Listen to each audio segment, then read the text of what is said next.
은혜 받으실 말씀은 고린도후서 10장 5절 말씀입니다. 모든 이론을 파하며 하나님 아는 것을 대적하여 높아진 것을 다 파하고 모든 생각을 사로잡아 그리스도에게 복종케 하니. 아멘. 중국 대규정이신 황금남 목사님께서 내 자신을 알자 제목으로 귀한 말씀 증거해 주시겠습니다. 사랑하는 성도 여러분, 우리 성도님들이 부르는 율동곡 중에 이런 내용의 가사가 있습니다. 세모야 세모야 난 넌 싫어 동그라미가 될 테야. 나는 주님 닮은 동그라미가 될 테야 라는 곡입니다. 여러분은 과연 이 찬양을 부르며 율동을 할 때 어떤 마음이셨습니까? 어떤 마음을 가지고 세모는 싫고 동그라미가 되고 싶다고 하였는지요? 분명 우리 주님과 같이 동그라미와 같은 마음이 되기를 원하는 간절한 마음으로 이 찬양과 율동을 하셨을 것입니다. 세모처럼 뾰족한 마음이 있어서 남을 찌르거나 자기와 같은 세모 모양의 틀을 가진 사람과만 어울릴 수 있는 것이 아니라 동그라미처럼 동글동글한 마음을 가져서 설령 나를 찌르는 사람까지도 품을 수 있고 어떠한 모양의 틀을 가진 사람이라도 받아들일 수 있는 우리 주님의 마음과 같아지기를 원하시는 것이지요. 사랑하는 성도 여러분, 요즘 사랑하는 당회자님께서 욥기 말씀을 통해 사람의 마음을 깊이 해부하여 밝히 알려주심으로 인해 자신을 참 많이 발견하고 있습니다. 그래서 자신을 발견했기에 어찌하든 자아를 깨뜨려야겠다는 마음이 간절하여 많은 분들이 노력하며 꼭 변화되리라 다짐하고 고백하는 충만한 모습들을 볼 수 있지요. 욥기 말씀은 욥과 그의 친구들을 통해 자신도 알지 못했던 사람의 본성 속에 있는 비진리의 악들을 드러나게 하십니다. 욥은 육으로는 흠잡을 것이 없을 정도였지만 연단을 받으니 상상도 못했던 악을 바라며 자신의 지혜를 총동원하여 자신이 옳다고 주장하며 친구들을 멸시하고 비난하며 결국 하나님을 탓하고 원망합니다. 그러나 하나님께서 욥에게 나타나셔서 욥을 깨우쳐 주실 때 욥은 하나님의 의로우심과 자신이 스스로 깨닫지 못한 근본의 악이 무엇이었는지를 중심으로 깨닫고 철저히 돌이켜서 본성의 악까지 벗으니 영으로 들어가 갑절의 축복을 받았습니다. 결국에는 연단을 통해 자기라는 것을 철저히 깨뜨렸으므로 축복을 받은 것이지요. 우리가 예수 그리스도를 영접하고 영적인 믿음을 소유한 의인이 되면 하나님의 놀라운 축복을 받습니다. 하나님의 역사를 크게 이루어 영광 돌릴 뿐만 아니라 무엇이든지 구하는 대로 응답받으며 만사 형통한 삶을 살게 되지요. 그런데 우리 주변을 살펴보면 하나님을 믿는다 하면서도 하나님의 말씀에 순종하지 못하고 하나님의 의를 이루지 못하는 사람들이 있습니다. 열심히 기도하고 충성한다고 하지만 축복을 받지 못하고 시험과 환난과 질병과 고통 가운데 있는 사람도 있지요. 더욱이 많은 교회와 주의 종 일꾼들이 있어도 하나님의 권능이 임하며 만사 형통한 축복을 받아 누릴 수 있는 영의 차원에 온전히 들어오는 사람들은 극히 적을 뿐만 아니라 또 어떤 한계에 부딪혀 더 이상 영적인 성장을 이루지 못하는 경우를 많이 보게 됩니다. 이런 사람들은 자신이 보기에는 별 문제가 없어 보이며 하나님의 말씀을 들어도 자신에게 특별히 해당되는 말씀이 없는 것처럼 보입니다. 그러나 어딘지 모르게 막혀 있는 듯한 느낌이 들고 어떤 일을 하더라도 막상 그 열매를 보면 하나님께서 원하시는 대로 되지 않은 것을 볼 수 있지요. 이것은 하나님의 말씀에 하나하나 비추어 보면 사람에 따라 여러 가지 원인이 있겠지만 대부분은 자신이 지금까지 만들어 온 틀 때문입니다. 그러면 먼저 틀에 대하여 살펴보겠습니다. 틀이란 자신이 옳다고 하며 만들어 놓은 자기만의 모습입니다. 왜 이런 틀이 영적인 성장을 막으며 영으로 들어가지 못하게 한다는 것일까요? 앞서 말씀드린 대로 틀은 각 사람에게 어떠한 지식이 입력되었느냐에 따라 결정되기 때문입니다. 우리가 진리인 하나님의 말씀을 알기 전에는 세상의 지식이 진리인 줄 알고 입력했지만 실은 대부분이 비진리이며 변질되고 썩어질 육에 속한 지식이었다는 사실입니다. 이처럼 진리의 입에 대는 비진리의 지식들을 각기 다른 틀을 가진 사람들이 또 다른 사람들에게 전하고 전하니 이것이 지금에까지 이른 것입니다. 따라서 이러한 비진리의 지식들에서 비롯된 틀은 진리인 하나님 말씀에 순종하지 못하게 하고 진리의 입에 대게 만들어가므로 영으로 들어가는 것을 막는 것입니다. 결국 틀이 영적 성장을 방해하는 이유가 된다는 것이지요. 이러한 틀로 인해 성령의 음성과 주관, 인도를 받지 못하고 하나님과 교통을 이루지 못하는 것입니다. 특히 이러한 틀은 사람의 몸에 비유하면 마치 몸을 구성하는 골격과 같다고 할 수 있습니다. 그것은 틀이 나라고 하는 자기 자신만의 모습을 만들 뿐만 아니라 마치 단단한 뼈와 같아서 한번 만들어지면 깨어지기가 쉽지 않기 때문입니다. 그러나 이 틀이 깨어져야만 비로소 영으로 들어가며 하나님 앞에 더 크게 마음껏 쓰임받을 수 있고 욥처럼 축복을 받을 수 있다는 사실을 알아야 합니다. 사랑하는 성도 여러분, 만민의 새로운 시대가 활짝 열렸습니다. 할 일이 많은 재단에서 마음껏 쓰임받아야 하는 성도님들이 그동안 분야에서 열심히 노력한다고 했지만 하나님께서 원하시는 열매를 내지 못했던 자신의 틀들을 발견하여 깨뜨릴 수 있도록 나 자신을 알자라는 말씀을 준비하게 되었습니다. 이 시간 말씀을 통해 동그라미와 같은 주님의 마음을 내게 비추어 나는 어떠한 모양의 틀이 있는가 깨닫는 복된 시간이 되시기를 주님의 이름으로 기원 드립니다. 사랑하는 성도 여러분, 이 시간은 틀이 어떠한 모습으로 나타나고 어떻게 영적 성장을 막고 있는지 일상생활 속에서 우리에게 나타나는 틀의 모습에 대해 살펴보겠습니다. 틀이 있는 사람은 첫째, 자신의 틀과 맞지 않으므로 남을 쉽게 판단하고 정죄하는 경우입니다. 우리가 세상 가운데 있었을 때는 자신도 모르는 사이에 많은 것들이 자기만의 틀이 될 수 있습니다. 성격이나 교양 또는 양심까지도 이것만은 내가 옳다라는 틀이 있지요. 예를 들어 외향적인 성격의 사람이 내성적인 성격의 사람을 보면 저 사람은 왜 저렇게 답답한가 생각할 수 있습니다. 그런데 내성적인 사람은 외향적인 사람을 보면 저 사람은 왜 저렇게 거칠고 함부로 말을 할까? 상대의 생각도 좀 해줘야지 하고 생각하게 됩니다. 상대를 생각해서 내가 이 말을 해야 될까 안 해야 될까? 이 말을 하면 상대가 화를 내고 화평이 깨어질 수 있으니 내가 참자 하고 꾹 눌러 참습니다. 그런데 외향적인 사람은 우선 하고 보자 하며 쏘아붙이고 상대가 어찌되든 자기가 하고 싶은 말을 하겠다는 것입니다. 이런 외향적인 사람만 있다면 매번 다툼이 일어날 것이고 화평이 이루어질 수가 없습니다. 그래도 내성적인 사람이 있으니 조용하여 들어주기도 하지요. 그렇다고 해서 내성적인 것만이 좋다는 것은 아닙니다. 상대가 보면 답답하기 때문이죠. 또 겉으로 내색하지 않는다 해도 마음속으로 화를 눌러 참는 것 또한 악이기 때문입니다. 그러므로 자기 성격에 맞지 않는다고 해서 상대를 판단할 수 없고 자기 성격만이 옳다고 할 수도 없는 것입니다. 예를 들어 보겠습니다. 어느 형제가 한 자매만 보면 얼굴이 발갛게 붉어집니다.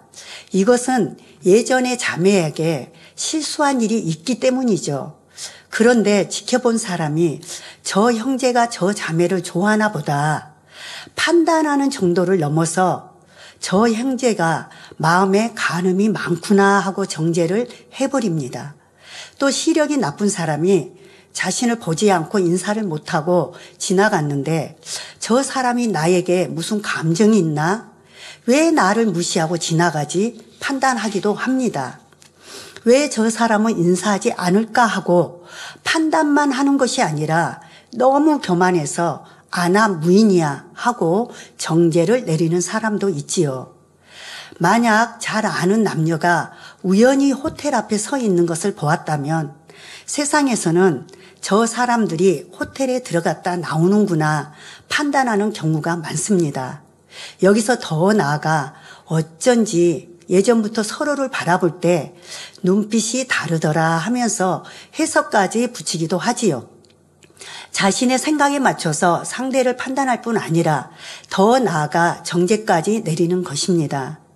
이처럼 상대를 판단 정죄할 때 이미 그 마음은 하나님처럼 교만해진 것이고 이로 인해 하나님 앞에서 스스로가 정죄받게 되는 것입니다.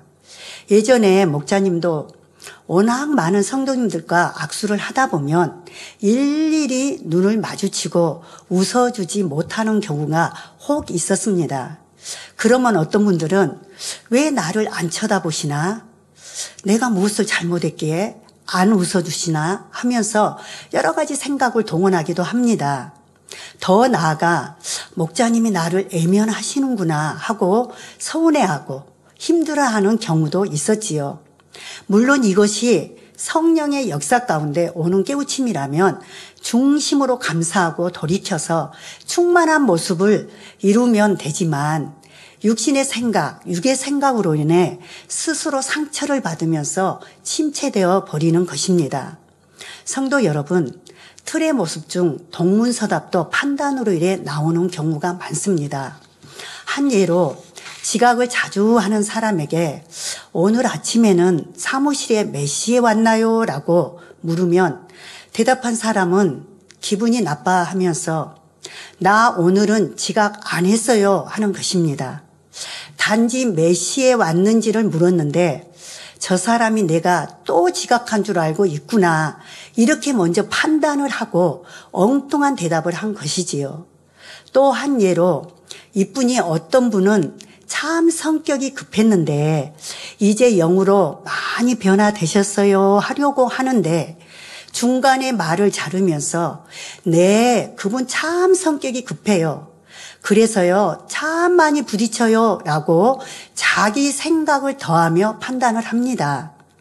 정작 이분은 변화되었다고 칭찬을 하려고 했는데 이분의 말하려고 하는 의미를 알지 못하고 자기 틀로 인해 동문서답을 하며 판단 정죄까지 하는 것을 보게 됩니다. 이렇게 사람들은 일상생활이나 교회 안에서도 많은 판단과 정죄를 하며 살아가면서도 자신들의 잘못을 깨닫지 못하고 때로는 안 봐도 뻔하다, 척하면 안다는 말까지 합니다. 이렇게 남의 말을 보지도 않고 남의 말을 쉽게 듣고 쉽게 상대에 대해서 말을 하면서 이런 남의 말 하는 것 자체가 대부분 판단에서 비롯된 걸 볼 수가 있습니다. 그러나 사람의 지식에는 한계가 있습니다. 친히 보고 들은 것이라 해도 속 사정까지는 알 수 없는 경우가 많지요.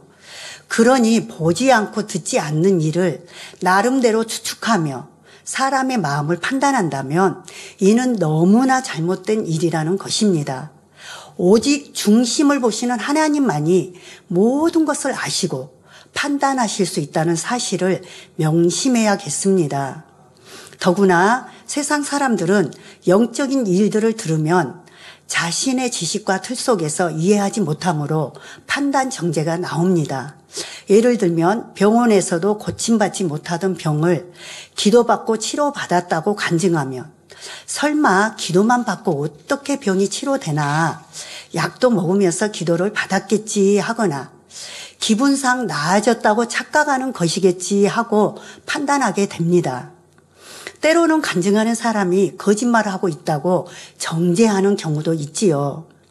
또한 하나님의 능력으로 홍해가 갈라지고 해와 달의 운행이 멈췄다거나 쓴물이 단물로 변하는 성경상의 기적들에 대해서도 거짓으로 지어냈다고 정죄합니다. 이는 한 치 앞도 모르는 인생이 하나님의 역사를 판단하고 정죄하는 심히도 어리석음을 범하고 있는 것이지요. 자신이 가진 지식과 생각의 한계 속에서 사물과 사람을 바라보면 자신도 하나님 앞에 범죄하여 축복과 응답이 막힐 뿐만 아니라 다른 사람들에게도 고통을 주게 됩니다. 또 다른 예를 들어보겠습니다. 성도 여러분, 사람의 이름 중에 명순이, 사랑이 하면 남자일까요? 여자일까요? 세교우가 등록을 하여 설교자가 기도를 합니다. 아버지 하나님, 등록한 아들들 위해 축복해 주세요라고 말입니다. 이럴 때 기도를 듣다가 순간 여자 이름인데 설교자는 기도를 왜 아들들이라고 하지? 실수하시네 라고 생각을 합니다. 이런 것 하나도 내가 틀이 있으면 저것은 여자 이름인데 라고 판단이 나오는 것이지요. 얼마든지 남자 이름 같아도 여자 이름이 있고 여자 이름 같아도 남자 이름이 있을 수도 있다는 것입니다. 실제로 교회 남 집사님 중에 박명순 집사님도 있고 강사랑 집사님도 있습니다. 사랑하는 성도 여러분, 또 자기 교양에 벗어나는 사람을 보면 저 사람은 무례한 사람이다라고 판단하는 경우도 있습니다. 나라마다 교양이 다르고 각자 가정과 사회에서 성장하며 가르침 받았던 교양의 기준이 얼마든지 다르다고 하는 사실을 알아야 합니다.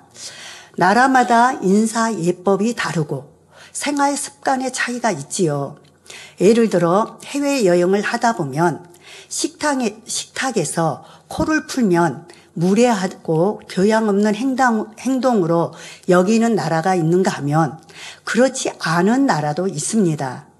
또한 초대를 받았을 때 음식을 남기면 무례하다고 여기는 나라가 있는가 하면 그릇을 깨끗이 비우면 교양이 없는 행동이기에 반드시 약간은 남겨놓아야 한다는 나라도 있는 것을 봅니다.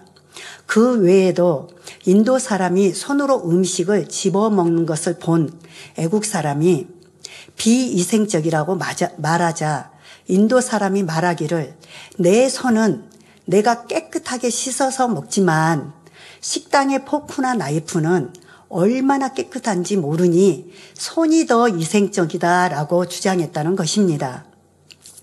이처럼 똑같은 상황에 대해서도 자신이 어떻게 배웠는가에 따라 전혀 느낌이 다르고 생각이 달라지는 것입니다. 지역과 문화뿐만 아니라 시대에 따라서도 크게 차이가 납니다. 이렇게 판단은 어떤 사람이나 사물에 대해 자기의 틀이나 느낌 등으로 단정을 짓는 것입니다. 이렇게 자신이 만들어 놓은 교양의 틀에 벗어나는 사람이나 일에 대해서는 포용하고 이해하기보다는 저 사람은 왜 그럴까? 저것은 교양이 없고 잘못된 것인데 하며 먼저 판단이 나오고 더 나아가 정죄가 따르는 것이지요. 사랑하는 성도 여러분, 사람마다 성품이 다르고 표현 방법이 다를 수 있다는 것을 생각한다면 모습만 보고 판단하기보다는 먼저 이해하려고 할 것입니다. 그런데 자신의 생각과 교양에 맞지 않는다고 해서 무조건 상대가 잘못되었다라고 생각하는 것은 결국 판단 정죄를 낳게 된다는 사실입니다. 그러므로 저와 여러분들은 누구를 보거나 어떤 일을 보고 판단이 된다면 아직도 내 마음에 이것만이 옳다고 고정해 놓은 틀이 있다는 것입니다. 누구를 판단하게 되면 거기에 곁들여 정죄가 따른다는 것이지요. 이는 엄청난 교만입니다. 그래서 성경에는 판단하지 말라, 정죄하지 말라, 수군수군하지 말라는 말씀들이 곳곳에 나옵니다. 야고보서 4장 11절에서 12절에 형제들아 피차에 비방하지 말라. 형제를 비방하는 자나 형제를 판단하는 자는 곧 율법을 비방하고 율법을 판단하는 것이라. 내가 만일 율법을 판단하면 율법의 준행자가 아니요 재판자로다. 입법자와 재판자는 오직 하나이시니 능히 구원하기도 하시며 멸하기도 하시느니라. 너는 누구간데 이웃을 판단하느냐 하셨습니다. 판단하고 정죄하는 것은 교만하여져서 자기가 하나님처럼 되었다고 말하는 것이지요. 자기 기준으로 남을 판단하는 근본에는 악한 마음이 있음을 발견하고 인정해야 합니다. 누구를 보고 무엇을 보아도 진리로 분별하면 옳고 그름이 나옵니다. 그렇지만 자기 생각과 틀이 옳지 않으면서 옳은 사람들을 판단 정죄하니 얼마나 하나님과의 죄의담이 쌓여지겠습니까? 이는 하나님 앞에 악한 마음이니 결코 영으로 들어갈 수 없다는 것입니다. 이런 자기적인 성격의 틀들이 없어지면 온전히 진리로만 분별되니 판단이 나오지 않게 되고 하나님과의 어떠한 담이 만들어지지 않습니다. 그러니 기도하는 것마다 응답받고 영적인 성장도 빠르며 영으로 들어갈 수 있습니다. 틀이 있는 사람은 둘째, 자신의 틀로 인해 상대에게 강요하게 하는 경우입니다. 자기 틀이 옳다고 생각하기 때문에 상대에게 강요함으로 상대가 자기 틀에 맞춰주지 않으면 불편해하고 힘들어합니다. 예를 들어 두 남녀가 결혼을 해서 함께 살다 보면 아무것도 아닌 사소한 것을 가지고 다투는 경우가 생기게 되지요. 가령 남편은 아침밥을 든든히 먹어야 한다고 생각하는 반면 아내는 아침밥을 간단히 먹는 것이 습관이 되어 있습니다. 그러면 아침밥을 어떻게 먹을 것인가를 놓고 남편은 아내에게 아침밥을 든든하게 먹게 해달라고 강요하거나 아내는 아침은 출근하기 때문에 대충 간단하게 먹자고 주장한다면 남편과 아내 둘 사이에 부딪힘이 생겨 서로 힘들게 되지요. 또 아내는 늦게 자고 늦게 일어나는 습관이 되어 있습니다. 그런데 남편은 일찍 자고 일찍 일어나는 습관이 되어 있지요. 이때도 서로 양보하지 않는 한 의견 차이가 생기고 부딪힘이 생길 수 있는 것입니다. 신혼 초에는 서로 양보하고 상대에게 맞추어 주려고 하니 행복하게 보냈는데 이제는 상대에게 서로 자기의 틀을 강요하니 서로가 부딪히며 힘들게 되는 것입니다. 그렇다면 이러한 일들이 왜 생기는 것일까요? 바로 지금까지 성장해 오면서 자기 몸에 밴 습관이라고 하는 틀이 서로 간에 맞지 않기 때문입니다. 이처럼 서로의 다른 틀로 인해 서로가 자신이 옳다고 주장한다면 결국 부딪힘이 생기고 다툼이 일어나는 것입니다.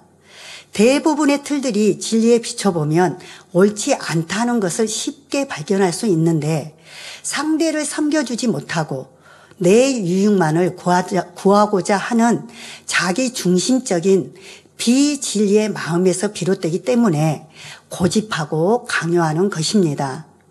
또 다른 예들을 들어보겠습니다. 자기 마음대로 아랫사람을 이끌어가고자 하는 경우인데요. 어떤 조직에 머리된 사람이 아랫사람들에게 매일 몇 시부터 몇 시까지 모여서 기도합시다라고 정한다고 합시다. 그리고 기도회에 참석하지 않는 사람이 있으면 지적하고 참석할 것을 강하게 권하는 것이지요. 물론 쉬지 말고 기도하는 것은 당연한 진리입니다. 그러나 기도하는 것이 진리라고 해서 상대의 신앙이나 형편을 고려하지 않고 일방적으로 이끌어 나가면 아랫사람들이 힘들어지게 되고 나중에는 참석한다 해도 억지로나 형식적인 것이 될 수 있지요. 물론 기도는 당연히 해야 합니다. 또 윗사람으로서 아랫사람이 기도할 수 있도록 이끌어 주는 것은 당연히 필요한 일이지만 자칫 내 입장만 생각하고 옳다 하여 자신의 틀에 맞추라 하면 결국은 화평이 깨어지고 다른 사람들을 힘들게 할 수 있음을 알아야 합니다. 물론 영적으로 앞선 사람으로서 아랫사람의 부족한 면을 지적하고 이끌어가는 것은 좋은 일입니다. 그러나 기도하는 것이 진리이고 아무리 좋은 것이라 해도 상대의 입장을 생각하지 않고 일방적인 것이라면 옳지 않다는 사실입니다. 또 한 예로 어떤 사람은 교회의 머리된 자로서 자신이 잘 알고 있다는 틀로 인해 남을 잘 지적하고 책망하며 매사에 가르치는 사람이 있습니다. 물론 본인은 상대를 깨우쳐 주어서 더 바른 길로 인도하고자 하는 마음에서일 것입니다. 자기 보기에는 이렇게 하면 많은 열매를 맺어 부흥하고 또 문제들이 응답될 것 같은데 하며 상대가 그렇게 하지 못하는 것이 답답한 것입니다. 그러나 이때 상대가 지적이나 책망을 받을 만한 그릇이 못 된다면 오히려 상대가 힘을 잃고 낙심하게 되니 본인은 상대를 이해한다고 한 것이지만 그 결과는 오히려 반대가 되는 것입니다. 그러므로 하나님의 나라를 위해 지적하고 책망하는 것이 필요할 때는 상대가 지적이나 책망받을 만한 그릇인가를 먼저 살펴보고 자신 또한 정말 상대를 상한 갈대를 꺾지 않으시고 꺼져가는 심지를 끄지 않으시는 주님의 마음으로 하는 것인지를 항상 돌아봐야 합니다. 사랑하는 일꾼과 성도 여러분, 우리 예수님께는 12제자가 있었습니다. 모두를 같은 식으로 이끌어가는 것이 아니라 각자의 믿음에 맞게 이끌어 가셨지요. 그러므로 머리된 일꾼이라면 상대를 영적으로 이끌어 줄 때도 이건 옳고 좋은 것이라 하여 고집하며 강요하는 것이 아니라 어린아이는 어린아이에 맞게, 청년은 청년에 맞게, 또 장년은 장년에 맞게 되어 주어야 합니다. 뿐만 아니라 육적인 나이와 영적인 신앙의 나이를 고려해서 내가 상대의 눈높이에 맞추어 주어야 하지요.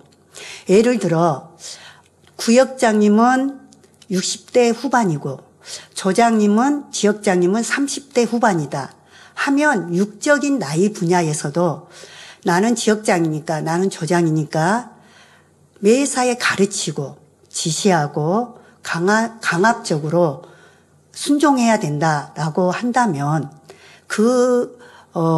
육적인 나이에도 때로는 배려해주고 그 나이도 고려해서 해줄 때 평안한 가운데, 화평한 가운데 이룰 수 있지요.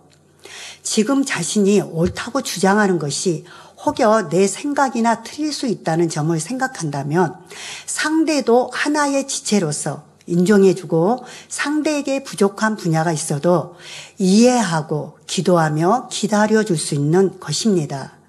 그러므로 자신이 많은 사람과 부딪힘이 있고 다른 사람의 의견을 포용하지 못하는 모습이라면 이것이 자신의 틀로 인한 것은 아닌지 점검해 보아야 할 것입니다. 이렇게 다른 사람에게 자신의 틀을 강요하는 사람이 머리라면 아래 사람들은 힘들어질 수밖에 없다는 사실을 명심해야 합니다.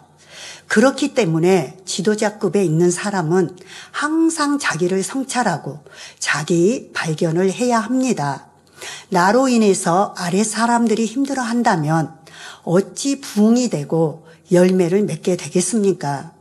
오직 선으로 보고 선으로 말하고 선 속에서 사랑으로 이끌어 가야만 모임이 화평하고 부흥을 이룰 수 있음을 명심해야겠습니다. 빌립보서 2장 4절 말씀대로 2장 14절 말씀대로 모든 일을 원망과 시비가 없이 하는 것이 하나님의 뜻임을 알아서 성령의 주관을 쫓아 행하되 먼저 상대의 입장을 이해해 주는 마음이 될 때 모두가 기쁜 마음으로 순종하게 되고 자기 틀이 동원되지 않으니 화평을 이룰 수 있는 것입니다. 그러므로 내 틀이 옳다고 하는 것을 철저히 깨뜨려서 영적인 어린아이가 될 때 아버지 하나님 말씀에 오직 아멘하며 누가 뭐라 해도 기쁨과 감사로 받을 것이고 큰 그릇이 되어 아버지 하나님 쓰시기에 합당한 영의 사람으로 나올 수 있습니다. 틀이 있는 사람 중에 발견하기가 힘든 또 다른 틀인데요. 셋째, 진리 안에서 만들어 놓은 잘못된 틀입니다.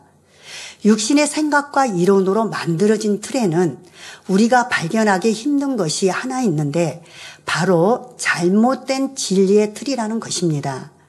진리의 틀은 믿음 안에 들어와서 하나님의 말씀, 곧 진리를 바탕으로 만든 틀입니다. 바로 이 진리의 틀이 영으로 들어가지 못하게 하는 큰 방해 요소가 됩니다. 사랑하는 성도 여러분, 이제 막 성령 받고 은혜가 충만한 사람이나 초신자들, 그리고 아직 죄와의 싸움이 한창인 사람에게는 틀이 별로 문제가 되지 않을 수도 있습니다. 이는 하나님의 말씀에 자신의 모습을 비춰볼 때 비진리의 마음들이 너무나 분명히 드러나기 때문에 내가 옳다고 주장할 만한 것이 별로 없는 것입니다. 따라서 틀이 있다 해도 잘 나타나지 않을 뿐만 아니라 금식하고 기도하며 비진리의 마음들을 버려나가는 만큼 틀도 자연히 깨어져 나가는 것입니다. 그런데 이제 어느 정도 겉으로 드러나던 비진리의 모습들을 버리고 나도 이제 웬만큼 진리를 안다고 생각하게 되면 다른 사람들의 신앙생활하는 모습이 조금씩 눈에 들어오게 됩니다. 그러면서 전에는 누구를 만나든지 그 사람의 장점을 보면서 사모하고 은혜를 받았는데 이제는 저건 맞아, 저건 아니야 하며 마치 평가하듯 판단이 나오게 되지요. 또한 전에는 상대가 원한다면 기꺼이 자신을 희생해 줄 수 있는 마음이었는데 이제는 상대가 원하는 것이 자기 보기에 옳은 것인지를 먼저 생각하게 됩니다.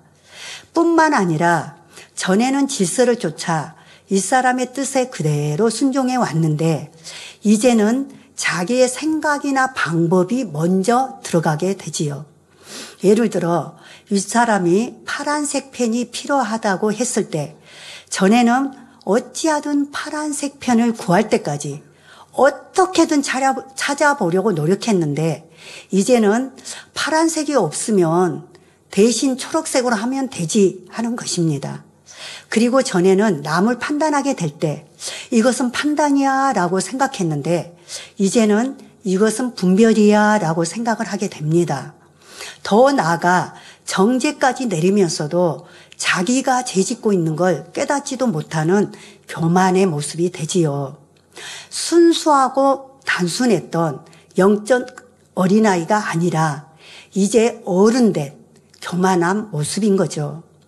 우리가 진리를 들었으면 세월이 흐를수록 하나님 닮은 자녀가 되어야 하고 일꾼과 머리가 되어야 하는데 오히려 교만해져서 진리를 자기 틀에 맞추어 판단 정죄하면서도 분별한다고 합니다.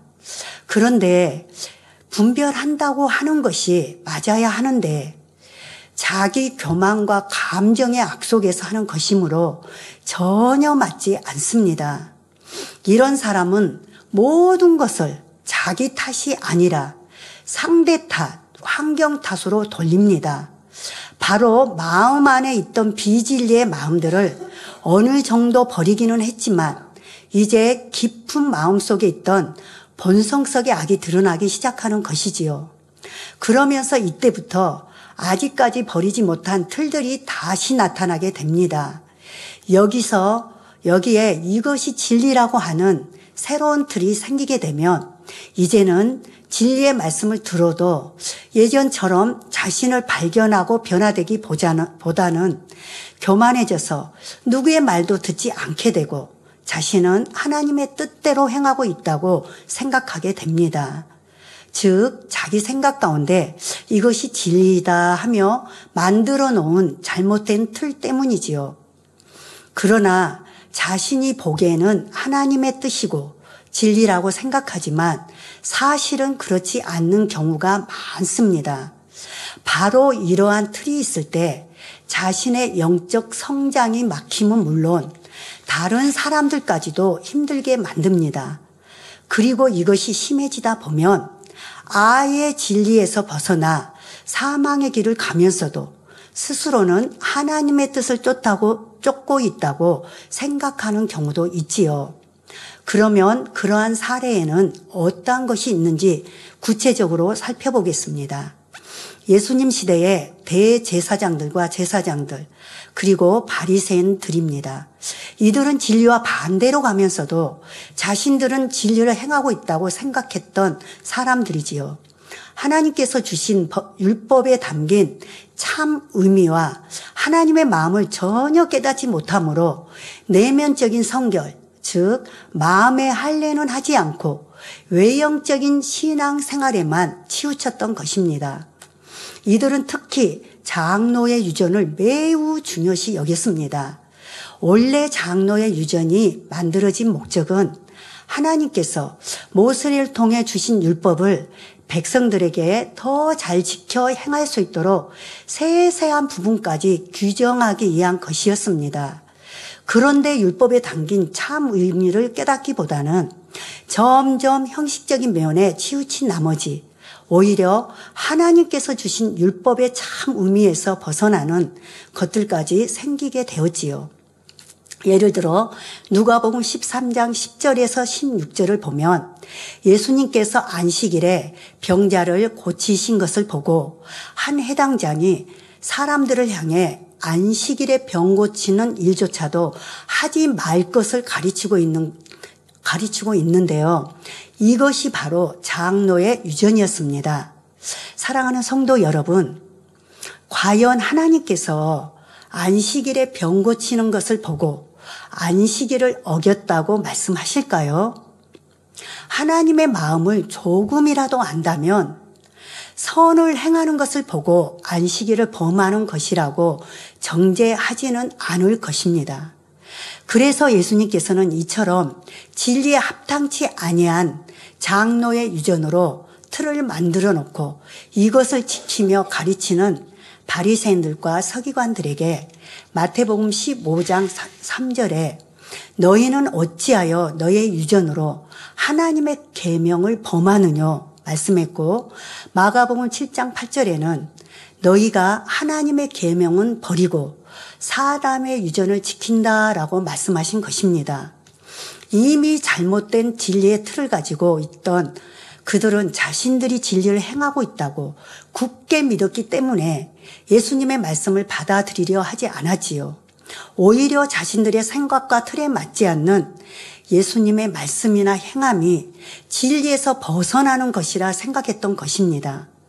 그래서 결국 자신들이 진리라고 생각하는 잘못된 틀로 인해 율법을 주신 하나님과 근본 하나이시요 진리 자체이신 예수님까지도 판단 정죄하는 큰 악을 행하고 말았던 것입니다.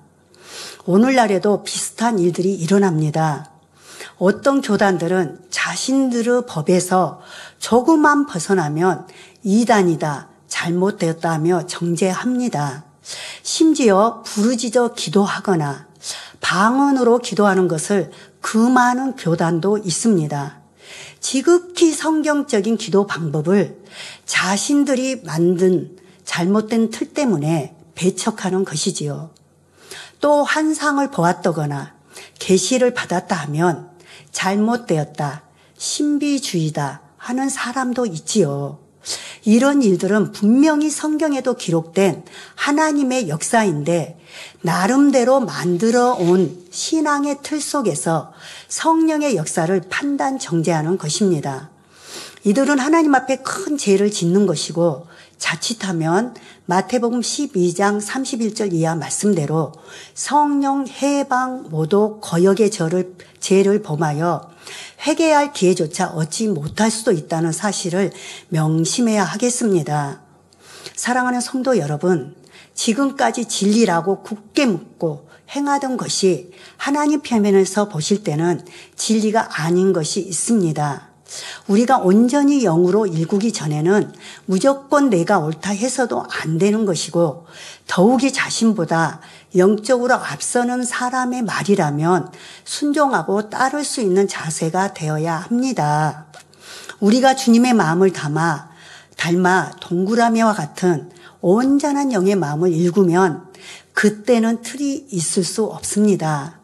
그 넓이와 높이와 깊이가 헤아릴 수 없는 우리 주님의 마음에는 틀이라는 것이 없으므로 어떠한 것도 품을 수 있고 누구와도 함께 어울릴 수 있으며 오직 아멘이요 충성만 있습니다. 그러나 진리를 좀 들어서 알기는 하지만 아직 주님의 마음을 담지 못한 사람은 자신이 알고 있는 진리만으로 이것은 옳고 저것은 틀리다라고 주장함으로 분쟁과 다툼이 생겨나게 됩니다. 즉 진리가 100이라면 본인이 아는 것은 30인데 그것으로 마치 100을 아는 것처럼 믿고 있다면 이것이 굳어지면서 잘못된 진리의 틀이 되는 것입니다. 성도 여러분, 진리는 꼭 이것만이 옳다 주장하는 것이 아니라 성령의 주관과 인도에 따라 이것도 가하고 저것도 가할 수 있는 것입니다. 또 상대의 입장과 마음을 헤아림으로 상대에게 나를 맞추어 줄 수 있고 모든 분야를 두루 살필 수 있는 것입니다. 그렇지 못하고 자기가 알고 있는 진리로만 맞추다 보면 이것이 자기만의 진리의 틀이 되어 결국 다른 사람들과 하나 되지를 못합니다. 그러면 우리가 어떻게 하면 자신에게 있는 틀들을 발견하여 신속히 깨트려 나갈 수 있을까요? 빌립보서 2장 5절 말씀에 너희 안에 이 마음을 품으라 곧 그리스도 예수의 마음이니 라고 말씀하신 대로 결국 틀이라는 것의 근본은 마음 안에 있는 비진리의 마음이 있기 때문에 자신의 마음을 우리 주님의 마음에 비추어 보면 자신의 틀을 발견할 수 있는 것입니다. 그러므로 아직 온전히 영으로 일구지 못한 이상은 내게도 이것만이 진리다라고 생각하는 잘못된 틀이 있을 수 있다는 사실을 깨달아서 날마다 주님의 마음에 비추어 자기의 틀을 발견하여 깨뜨려 나가야 합니다. 결론을 말씀드립니다. 사랑하는 성도 여러분, 이 시간은 틀이 일상생활 속에서 우리에게 어떠한 모습으로 나타나고 어떻게 영적인 성장을 맡고 있는지에 대해 실제적인 예들을 들어 전해드렸습니다. 틀이 있는 사람은 첫째, 자신의 틀과 맞지 않으므로 남을 쉽게 판단 정죄하며 둘째, 자신의 틀로 인해 상대를 강요하게 함으로 힘들게 하고 셋째, 진리 안에서도 이것은 진리다라고 잘못 만들어 놓은 틀들에 대해 전해드렸습니다. 우리는 무엇에든지 내가 옳다는 것이 틀이 될 수 있다는 것을 명심해야 합니다. 말씀을 통해 자신의 틀을 확실히 깨닫고 모든 이론과 생각을 파하며 오직 그리스도께 복종하는 자가 되어야만 하나님 앞에 크게 쓰임받을 수 있습니다. 그래서 자기 자신을 안다는 것, 곧 자기를 발견한다는 것은 매우 중요합니다. 그러므로 사도 바울은 자신을 발견했기 때문에 고린도전서 15장 31절 후반절에 나는 날마다 죽는 것이 자랑이다라고 고백했고 그리스도를 위하여 다 해로 여기며 모든 것을 배설물로 여겼습니다. 이렇게 우리도 자기라는 틀을 날마다 깨뜨려 나가는 것이 하나님께서 원하시는 올바른 신앙생활임을 알아야 하겠습니다. 들은 말씀을 마음에 새기고 우리 주변에서 일어나는 매사를 민감하게 느끼고 바라보면 이전에 깨닫지 못했던 많은 틀들이 발견될 것입니다. 이때 결코 말씀을 가지고 다른 사람을 판단하거나 다른 사람의 탓으로 돌리는 일은 없어야 합니다. 그러므로 저와 여러분은 삶 속에서 모든 것을 선으로 보고 듣고 말하며 자기의 탓으로 돌리고 자기를 인정함으로 변화를 이루는 자랑스러운 만민의 복된 성도님들이 되시길 주님의 이름으로 기원 드립니다. 들으신 말씀을 상고하시며 기도하시겠습니다. 사랑의 아버지 하나님, 나 자신을 알자라는 말씀을 전했습니다. 틀이 있는 사람은 자신의 틀과 맞지 아니하므로 남을 쉽게 판단 정죄하고 자신의 틀로 인해 상대를 강요함으로 힘들게 한다 했습니다. 이것은 진리다라고 잘못 만들어 놓은 틀로 인해 상대를 품지 못하고 마음을 헤아리지 못한다 말씀드렸습니다. 말씀을 통해 자신의 모습 속에 틀이 무엇인지 깨닫고 발견하여 이 말씀들을 상대에게 적용하는 것이 아니라 나라는 틀을 철저히 깨뜨려서 변화와 믿음의 성장을 이룰 수 있는 복된 성도님들이 되게 하여 주시옵소서. 감사를 드렸고 우리 주 예수 그리스도 이름으로 기도하옵나이다. 아멘. 만민